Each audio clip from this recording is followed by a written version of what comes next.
My name's Big Keyz. Anita Whittaker, mum of 4 boys living here in Church Road, Harleston. I'm from Church Road. I was born in my house at the top of Church Road. I'm Bruce. I was born and raised in Church Road. I'm 31 years old. My name is Sarah Uwaoma. I'm 45. I never left the area.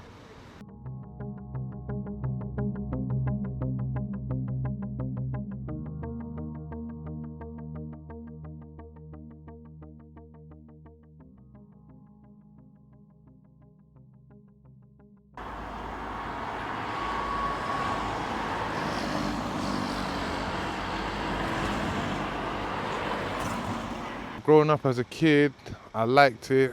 I liked my estate. We've got a real community vibe around here. It's all for one, one for all kind of situation. There was such a strong sense of community. Music was a strong link here in Church Road, especially back then. We was a community. We was together. There was togetherness. I felt like, you know, we were on top of the world here. You know, it was exciting to be here as a teenager. I felt confident as a teenager growing up around here. As a kid, I remember being like 4, 5, 6, 7, around by myself. I didn't need my older brother, I didn't need no sister or no one like that. I'd just be out with a bunch of kids my age and would go places. When the old white flats were pulled down and there were the new buildings built there, that it created change and transformation in a way of people were moving out that used to be here and part of the community that I grew up with. New people had come in, and it kind of separated communities that were initially here. I grew up in Church Road for probably 14 years of my life until I moved out. Growing up here, spent majority of my life till I was around 18, 19. I mean, the area is very warm and loving. You know, everyone looks after each other, but as you're aware, there is like post-Cold War gang wars where rival members come to the area and try inflict damage on like other people. So around 2016, a kid was shot by a drive-by shooting over here. When Oliver Tetlow was shot, I think I was in my bedroom, my husband was down here and he said, "Did you hear that?" I said, "Yes," and then I heard screaming and one of the neighbours knocked my door. One of my friends that died on this road, James Osu, he got shot at his doorstep. He was literally heading home and the rival gang thought he was someone else. It was mistaken identity. And they caught him at the doorstep. And yeah, very sad story. He died in his mum's arms.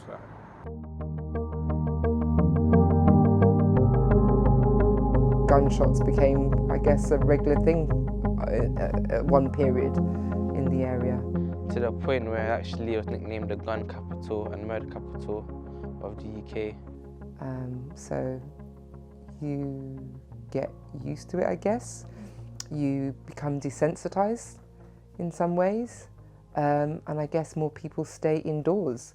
And if they're not indoors, they're going out of the area. Knowing the infamous, rivalry between Church Road and Stonebridge, from when you're young, you know that you can't go to certain places.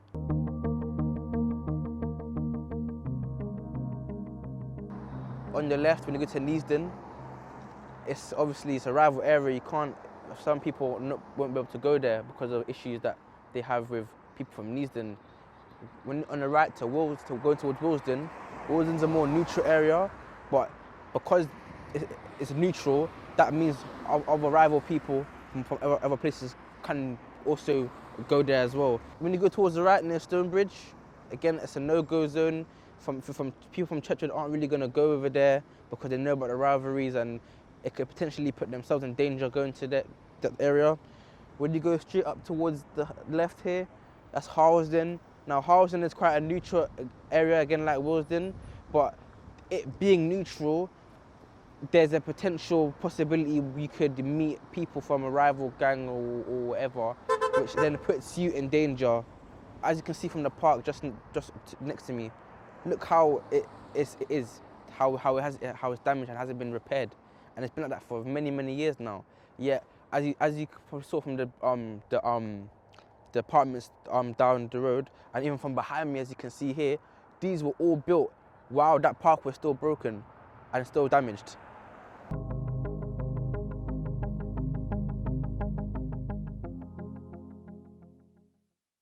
My favourite place growing up in my neighbourhood, I probably don't have one. Youth club, that's a couple-minute walk, like 3-minute walk. Yeah, growing up, I spent a lot of my time there, you know. It kept me busy. After school, I would go there, homework, games. There's a lot of things to do, but then the government just cut all the funding. They cut all the funding towards the youth club, so there's nothing for kids to do. They're just on the road, joining gangs. There was something called Acorn Boys Club growing up here. You know, I'll never forget it. Made, you know, they really done like well for the community, for the people that were involved. They took us out summertime, they take us camping, you know. We do a lot of things for a week. We go camping, and obviously when we go out there, just have fun and enjoy. Is it still There's a lot of open? memories. No, it closed a long time Why? ago, yeah. I don't know, that you'd have to ask the people that closed it why. The best part of living in a community like this is the youth, where you're innocent, you don't really know what's going on, but yeah, now it's changed because government's closed the youth club, so the youth are, if they're not in school, then they're on road getting into trouble. That's the easiest way to put it. School expulsion rate is quite high, which is leaving a lot of kids nothing really to do. Do you get what I'm saying? So if we're not having any, again, it's come back to, if we're not going to have any intervention to stop these kids from going down certain paths, they're going to go down certain paths, you get what I'm saying? And then you can't blame, oh, but there's so much knife crime and this and that. If you're not really tackling it from the source, yeah, you can put all your funding into police and jails, but it's the classic phrase, isn't it? Prevention is better than cure. Like you're not really allocating funds to the right place and to try and prevent people from going to that stage. Instead, you're trying to deal with the people who are already at that stage. We do things and we have to take responsibility for our actions, yes? But there's another aspect to it. There's another aspect to it where we, you know, we can only be products of the environment we're in. This neighbourhood is 60% black, and I'm black, and I want black people to do well. And for that reason, our surroundings are impacting the way we think and the way we feel and how we feel about ourselves. And if you're walking around Harlesden on a day-to-day basis and this is all you've known, you're going to think this is normal, right? And that's the issue. Like, poverty is normal, and it's not normal, but it's been made to be normal.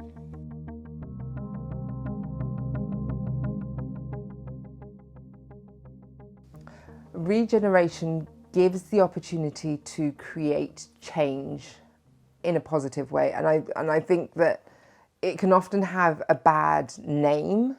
You know, regeneration, people think of, they link it with the word gentrification. Blacks moving out or minorities moving out and white people moving in. That's how I see it. That's because people aren't aware of how much their own voices, their own thoughts can be taken on board and can be taken into account with the regeneration process. So this is Curzon Crescent. This used to be a post office and they've changed it into luxury apartments, which I don't know who like locally around here is going to be affording a luxury apartment, you know what I mean? So I don't know whose community it's for. So they built it. I don't know if it's for it doesn't feel like it's for my community because it appeals to us because it's a nice looking that, but who's going to be in it? Do you know what I mean? It's not going to be one of us locals. I think it's going to be an outsider. As much as I'm like, yeah, regeneration's a nightmare, I am a product of regeneration. Like, this house, this flat is new. So I've actually benefited from regeneration, and I'm actually living on this street, and this entire road is new houses. But then at the same time, like, okay, so how many of them are social housing? I don't care if there's like new houses, that's lovely, but how many of them are social housing? How many of them are council flats? How many of those are going to mothers with kids that haven't got places to live? How many of them are actually temporary accommodation? How many of them are actually affordable rent? Because as much as I'm like, yeah, this regeneration is like great and it's beneficial, or it's not great and it's really, really bad for the area, we need housing. We do need housing. We live in where there's an issue with social housing. We don't have enough housing for people. So when there is new housing being built, ultimately people get quite intimidated because it means, oh, gentrifiers are coming. They're going to come and they're going to buy up our property and I'm going to have nowhere to live. We're just participants of the area. You have like gentrifiers moving to London from all over the UK, and they like move into like this area that is like impoverished and like, it's amazing, oh my god, I love it here. And you're like, no, like my friend died at the end of that road, how can you love it here? This is my community, but it's not for me. It doesn't reflect me. They're doing a lot of things for the community, but for who? Not the people inside, you know what I'm saying? So they need to put some provisions and some funding back for the people so we can see our area and see it reflect us.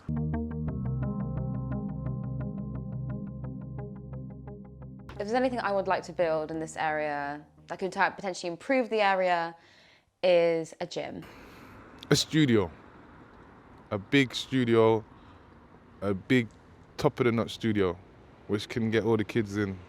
Film, media, music. When I say gym, there's kind of no health facilities. There is no training track.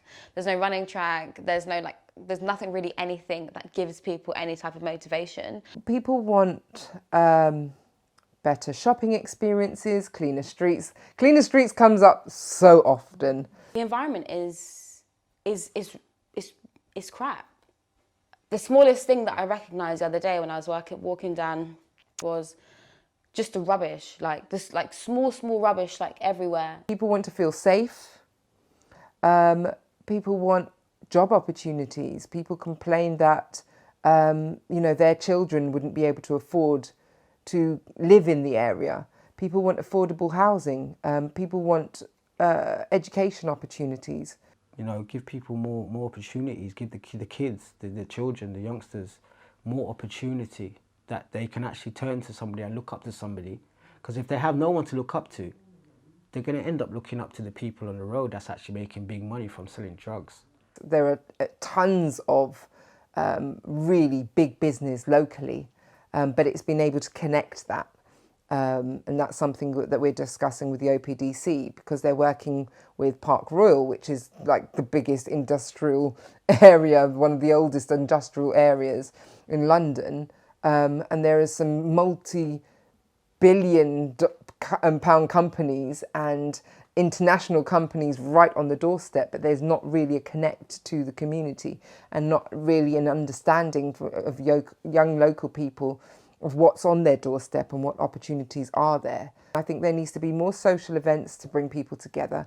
Once people are together through social events, it builds a rapport and it builds up a strong community that are willing to talk together. But obviously it's not all bad, There's some successful artists that have come from housing, like Gappy Ranks and Nines, just to name a few. Everybody seemed to be musical and everybody had a studio and I was friends with every sound person around and, carried boxes so I can get into the party for free. We've always been creative around here. We've always been creative, like even before the lights and the cameras and the whole world wanted to know what Churchill was saying. Like, if you knew about us, you wanted to hear what we had to say, because it was just like, we was always creative with it,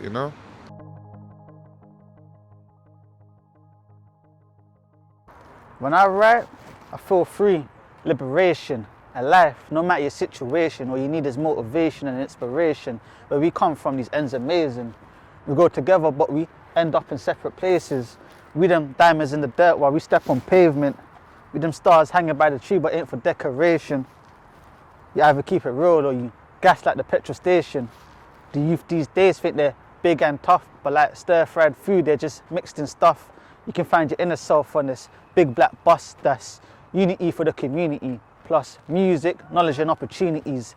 When I make it, we gon' shine like some jewellery. The wheels on the bus go round and round again. come to my ends and stretch. That's violence around the bend.